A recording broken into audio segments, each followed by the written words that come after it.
গেয়ে শোনাচ্ছি সাধক ভাব পাগলাকে দিয়ে আমার প্রথম গান। তাই মহাজন বলেন, যা আছে বিশ্ব ব্রহ্মাণ্ডে, যা আছে বিশ্ব ব্রহ্মাণ্ডে তাই আছে বাবা মানব দেহের ভাণ্ডে, তাই না? ভগবান যখন সৃষ্টি করে এই ধরার বুকে আমাদের পাঠিয়েছেন বাবা, ভগবান যখন সৃষ্টি করে ধরার বুকে আমাদের পাঠান, সুন্দর দেহ, হাত পা চোখ মুখ দিয়ে বাবা এই ধরার বুকে আমাদের পাঠিয়ে দেন সাজিয়ে গুছিয়ে, তাই না?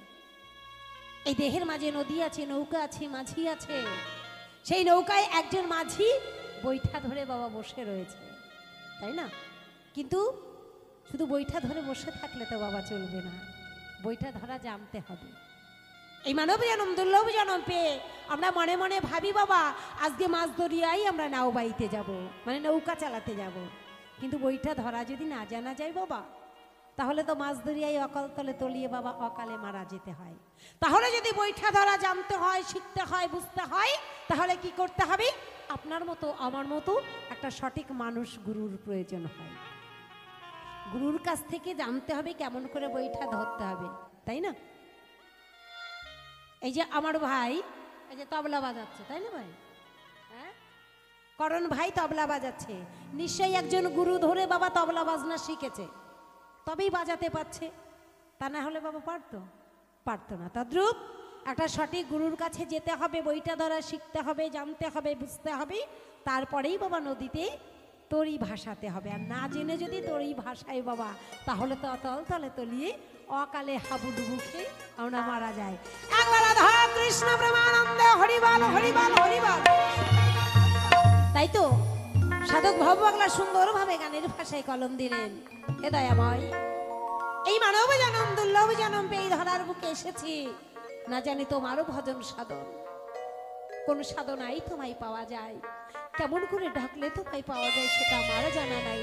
হে প্রভু, তুমি নিজ গুণে কৃপা করে আমার সকল পাপ দূর করে দে, তোমার চরণ তলে আমায় দিয়ে ঠায়।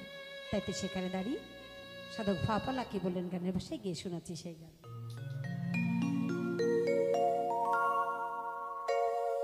ভরসা করি ভরসা ভরসা ভরসা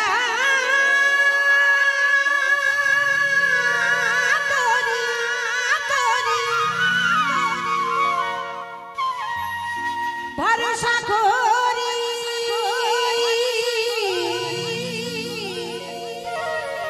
হে ভাবু কান্ডারি,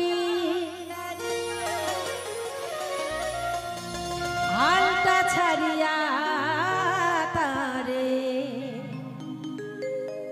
তুমি দাও দাও দাও রে। এই নদী ভরা ঢে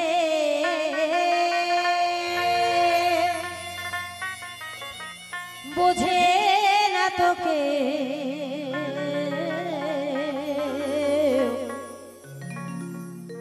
কেন মিছে তোরি তুমি বাবা ভাও রে।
তাই তো সাধক পাগলা বললেন বাবা, চুবানি খেয়ে ধরেছে পায়ে, হে দয়াল তুমি আমায় বাঁচাও বাঁচাও রে। ও বাবা, যতক্ষণ আমরা বিপদে না পড়ি, যতক্ষণ আমরা সংকটে না পড়ি, ততক্ষণ কিন্তু ভগবানকে ডাকতে আমরা ভুলে যাই, তখনও মনে থাকে না।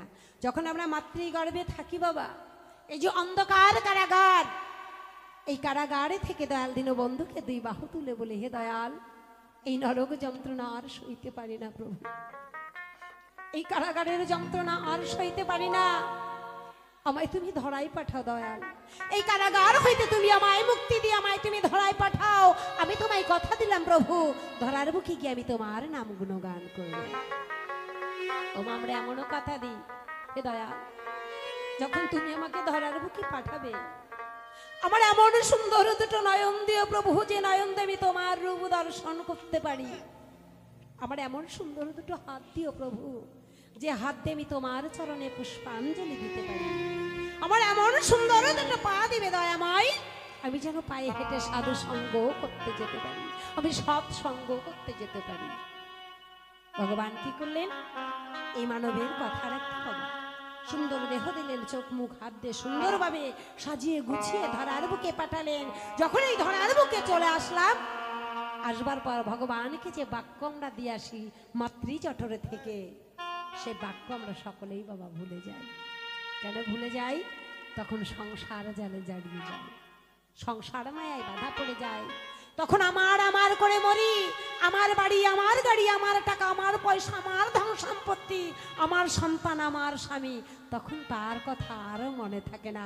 যখনই বিপদে পড়ি, যখন সংকটে পড়ি, তখন গোবিন্দকে ডাকি, হে দয়াময় আজ আমার বড় বিপদ, আমার সন্তানটা বিপদে পড়েছে, আমার স্বামীটা বিপদে পড়েছে, এই বিপদ থেকে তুমি আমায় রক্ষা করো প্রভু। যতক্ষণ মা বিপদে না পড়ি, ততক্ষণ ভগবানকে ডাকতে আমরা ভুলে যাই। তাই তো সাধক ভাপাগলা সুন্দরভাবে কলম দিলেন, চুভানি